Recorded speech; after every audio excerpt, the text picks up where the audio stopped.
오늘날 지금 대중적인 집회와 예배가 중단됐잖아요. 이럴 때 좋은 기회입니다. 이럴 때 교회와 성도들이 이 부분을 점검해야 됩니다. 하나님이 진정으로 기뻐하셨던 예배였던가, 기뻐하였던 모임인가. 이 기독교가 지금 성경을 따라 믿는다 하지만 이게 본인들 생각대로 했던 것은 아닌가. 목회자인 저희들부터 잘 생각해 봐야 됩니다. 추구하는 것이 무엇이었냐.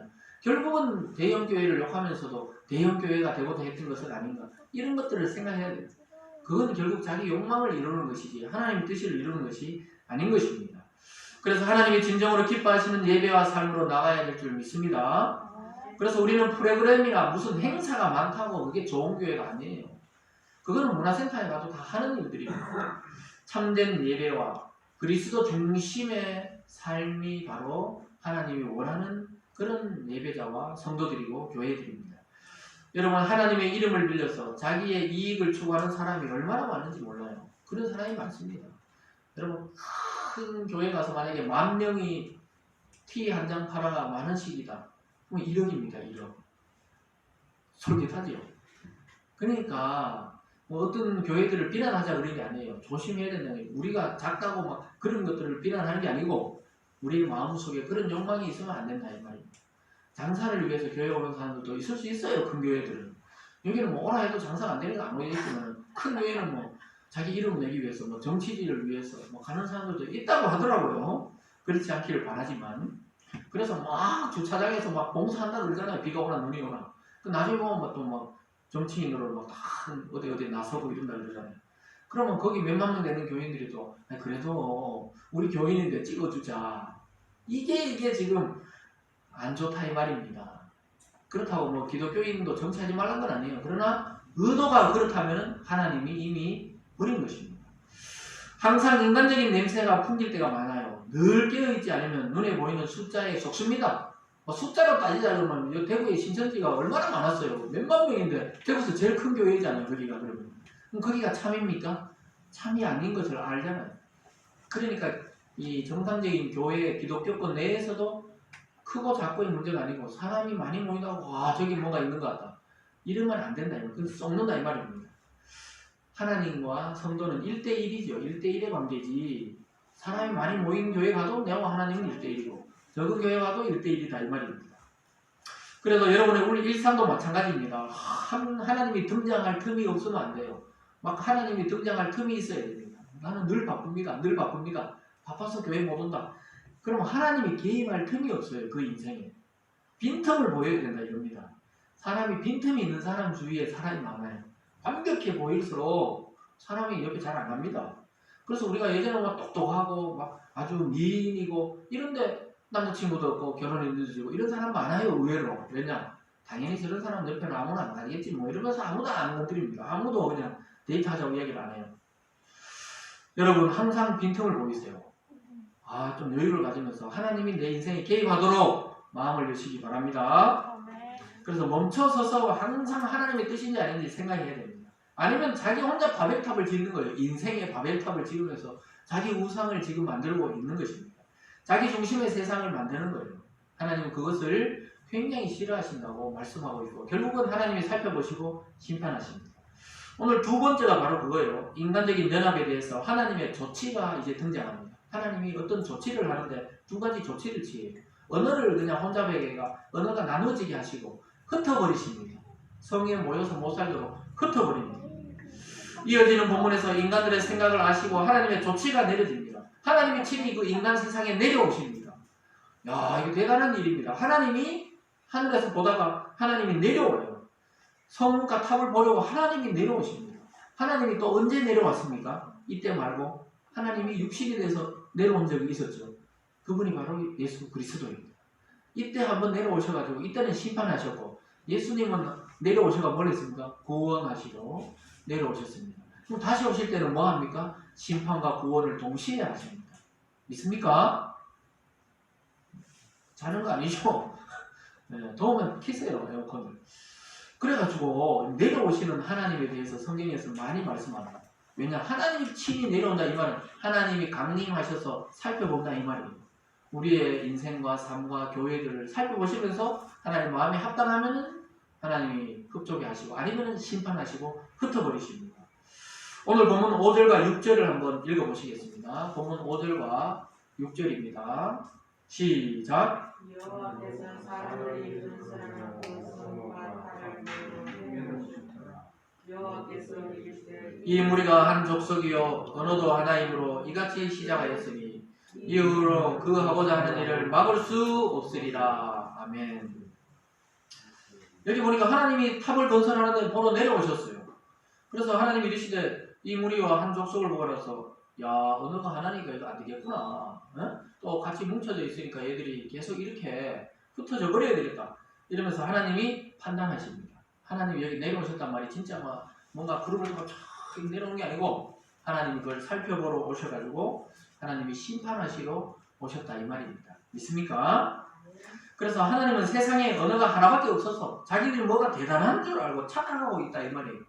그래서 언어를 혼잡게 해가지고 일이 안 되도록 만드시고 흩어버리셨습니다. 그래서 교만을 꺾으시는 하나님의 모습이 나타납니다.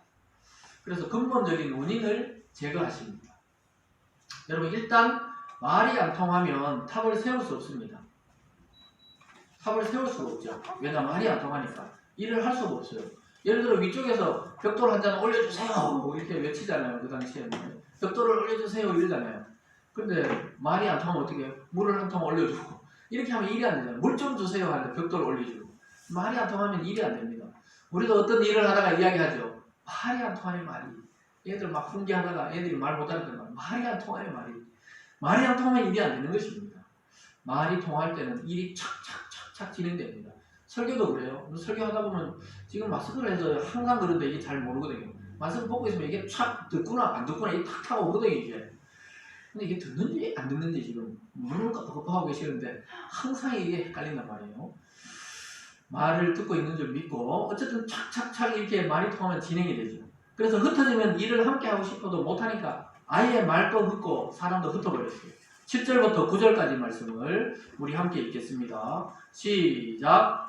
자 우리가 내려가서 거기서 그들의 언어를 혼잡하게 하여 그들이 서로 알아듣지 못하게 하자 하시고 여호와께서 거기서 그들을 온 지면에 흩으셨으므로 그들이 그 도시를 건설하기를 그쳤더라.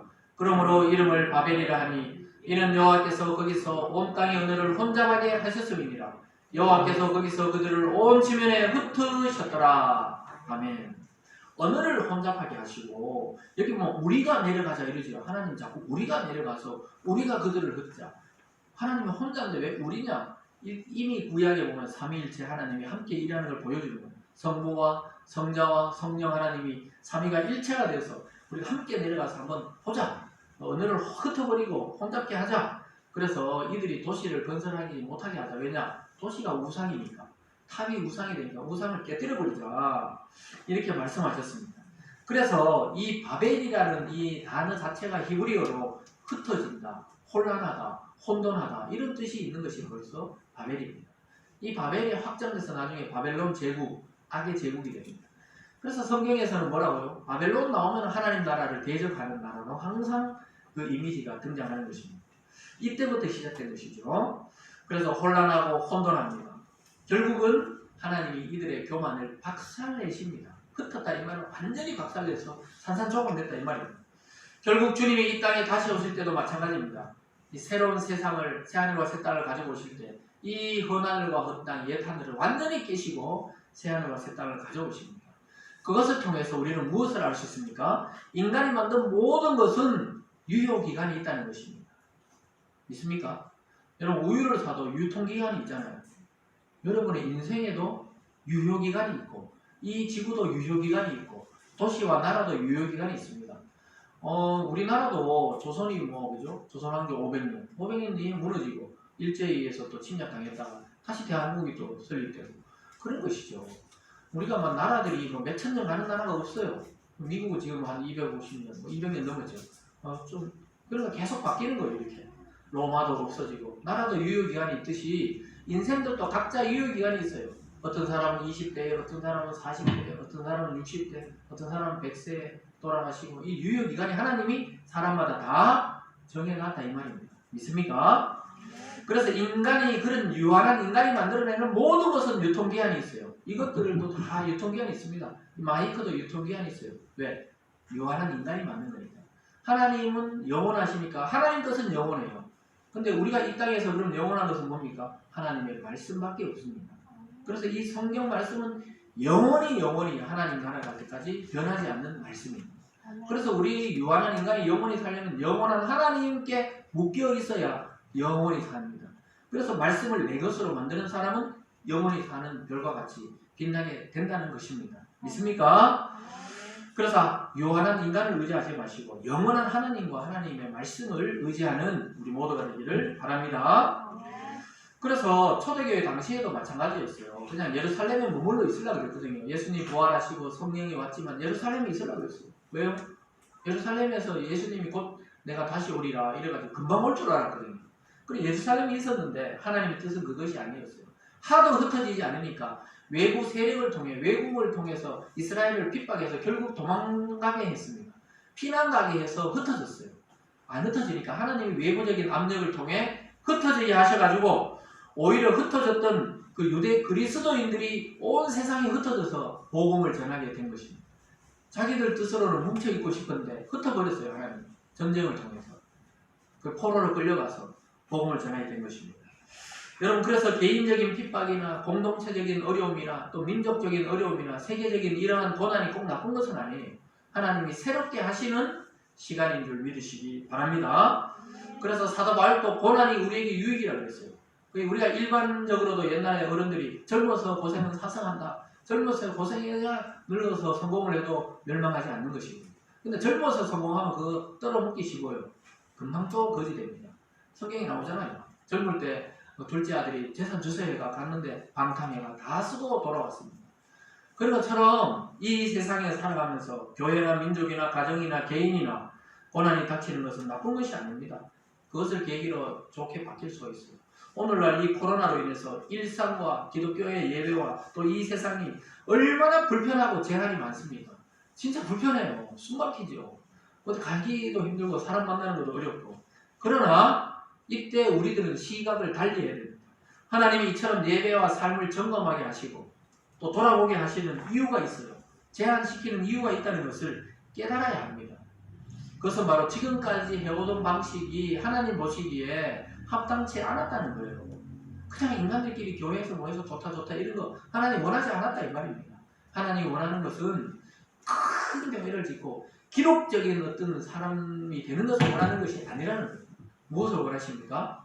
복음이 계속해서 흘러가는 교회, 복음이 계속해서 흘러가는 사람, 그런 사람을 찾고 있다 이 말씀입니다. 믿습니까? 그래서 이것은 하나님의 경고이면서도 새롭게 하시는 하나님의 뜻이 있습니다. 우리의 계획이 무너질 때 하나님의 일은 시작됩니다. 우리가 원래 세웠던 계획대로 하나도 되는 게 없잖아요. 하나님의 계획이 있다는 것을 믿으시기 바랍니다. 그래서 우리가 생각하는 하나 되는 것과 하나님의 뜻은 다를 수 있습니다. 복음과 성령으로 일체되어야 하지만 우리들이 모여서 꼭 크게 모이고 행사한다고 하나님 기뻐하는 건 아니다. 왜냐 바벨에 모였던 그 사람들을 통해서 볼 때 그렇다는 것입니다. 사랑하는 성도 여러분, 오늘 이 말씀은 굉장히 오래된 이 성경의 말씀이지만 지금의 현실과 똑같습니다. 사실은 지금 살아가는 인생들과 똑같습니다. 그렇기 때문에 하나님의 뜻을 성도인 우리들은 잘 헤아려야 합니다. 우리끼리 좋다고 다 끝이 나는 것이 아닙니다. 하나님은 온 땅으로 복음이 전해지기를 지금도 바라고 계십니다. 하나님은 그래서 인위적으로 교회가 연합되고 일치되는 운동을 기뻐하지 않아요. 그런 운동을 우리 인간적으로 버릴 필요가 없어요. 성령이 하나 되게 할 때가 있습니다. 그래서 기독교 내에서도 교회 내에서도 바벨탑을 자꾸 지으려고 할 필요가 없어요. 교회에서 자꾸 무슨 기록적인 우리는 민족의 제일 뛰어난 교회가 되어야 되겠다. 세계적인 교회가 되어야 되겠다. 이런 계획을 한다는 자체가 성경하고 안 맞는다 이 말입니다. 영적으로는 일치되어야 되지만은 큰 교회든 작은 교회든 하나님과 일치되고 하나님과 하나 되는 것이 더 중요한 것이고 또 하나님이 그 교회에 고유한 하나님의 뜻을 주신 것들이 있습니다. 그것을 수행하면 됩니다. 믿습니까? 그래서 몸에 각 지체가 있듯이 머리와 팔과 다리와 손과 발이 각자 일을 하듯이 그냥 각자 교회가 각자 일을 하면 되는 것입니다. 근본적으로는 모든 교회가 복음을 전해야 되지만은 예배 공동체로 세워지는 것이 1순위이지만은 각자 교회에게 주신 분량이 달라요. 믿습니까? 그래서 자기 분량대로 하면 됩니다. 성경에 목사는 목사의 일을, 교사는 교사의 일을, 집사는 집사의 일을, 그리고 장로님은 장로님의 일을, 권사님들은 권사님의 일을, 또 성도는 성도의 일을 각자 하면 돼요. 그러면 자연스럽게 돌아가는 것입니다. 여러분, 바울 사도가 아시아 선교를 보냈잖아요. 아시아로 가고 싶어 했거든요. 아시아에 가서, 왜냐하면 이 유럽 대륙으로 연결되어 있으니까 배 타고 갈 필요 없으니까 바로 넘어가서 그냥 아시아에 선교를 하고 싶었지만 하나님이 막았어요. 못 가게 하고 길이 막히게 하시고, 그래가지고 가마자는 중에 환상 중에 마게도니아의 사람이 손짓해서 이리 건너와서 이쪽에 또 와서 복음을 전해달라고 마게도니아로 건너갔는데, 그것이 계기가 돼가 세계 복음화에 초석을 닫게 됩니다. 자기 뜻은 아시아였지만 하나님은 마게도니아로 건너가서 거기서 전 세계 복음화의 기초를 닦아요. 믿습니까? 그래서 우리 뜻대로 하지 않으면 하나님의 뜻이 이루어질 때가 많아요. 그래서 오늘 본문에 들어간 바벨의 사건은 하나님의 심판이자 동시에 하나님의 사랑과 긍휼을 베푸신 사건이었습니다. 때로는 우리가 생각하기에 너무 오래 걸려, 너무 오래 기다려요. 너무 오래 기다리는 것 같아요. 참 오래 기다린다, 참 기다리고 또 기다린다. 그러나 하나님이 이루실 때는 순식간에 이루어집니다. 믿습니까? 그래서 내 뜻인지 하나님의 뜻인지 분별하는 그런 지혜가 있기를 바랍니다. 여러분에게 주신 그 사명과 소명을 잘 감당하시면서 우리는 끝까지 주님을 의지해서 한 주 동안도 여러분 마음속에 영적 부흥을 일으키시면서 여러분에게 주신 기쁨을 빼앗기지 마시고 한 주 동안 평안을 누리는 그런 성도님 되시길 주님의 이름으로 축원드립니다. 기도하겠습니다. 사랑의 하나님 아버지, 감사합니다. 아버지 하나님, 바벨 시대의 사람들이 자기의 욕망대로 살아서 하나님의 뜻과는 전혀 상관없는 그런 도시와 성을 만들려고 했습니다. 하나님, 우리 인생도 혹시 그랬던 것은 아닌지 다시 돌아보게 하시고 겸손하게 하나님의 일들을 이루어가는 우리 개인과 교회가 될 수 있도록 축복하여 주시옵소서. 한 주 동안도 재난과 또 전염병과 또 사고와 질병으로부터 보호해 주셔서 하나님과 동행하며 복음을 전하며 하나님 나라를 꿈꾸는 참된 성도의 삶을 살 수 있도록 도와주시옵소서. 무엇보다 마음의 기쁨과 행복을 빼앗기지 않게 도와주시고 사단이 주는 거짓 불안과 두려움으로부터 우리가 모든 것을 이기고 하나님이 주시는 평안을 누리며 복된 한 주를 보낼 수 있도록 축복하여 주시옵소서. 감사드리며 예수님 이름으로 기도드리옵나이다. 아멘.